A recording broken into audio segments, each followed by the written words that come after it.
Bharani garu, Emmanuel గారు మాటి మాటికి మేము టాస్క్‌లో వాటిల్లో అసలు తనూజ గారికి సపోర్ట్ ఇచ్చుకుంటూ వెళ్ళాము. సో, మా సపోర్ట్ వల్లే మీరు ఇన్ని వీక్స్ వచ్చారు అని చెప్పుకుంటూ ఎళ్తుంటే ఒకంత ఆశ్చర్యం అవుతుంది. ఎందుకంటే why only? Why not others? Why only Tanuja? So, అందరికి తెలుసు తనూజ గారి యొక్క ఫ్యాన్స్ ఫాలోయింగ్ గాని, సో, అది ఊరికే రాలేదండి. ఓవర్‌నైట్ రాలేదు. సో, అదే మాట ఎవరో అన్నారు.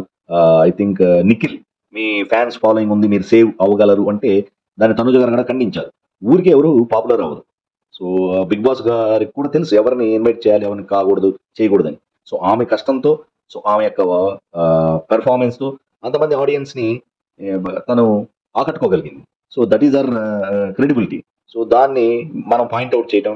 సో, ఇవన్నీ బర్నీ గారికి, ఎమాన్యుయల్ గారికి బాగా తెలుసు. అందుకనే నేను అదే చెప్తుంది. ఫ్లోరా షైని, సృష్టి వర్మ, సో, వీళ్ళని కూడా భుజాలకి ఎక్కించుకోవచ్చు, సపోర్ట్ చేయొచ్చు కదా!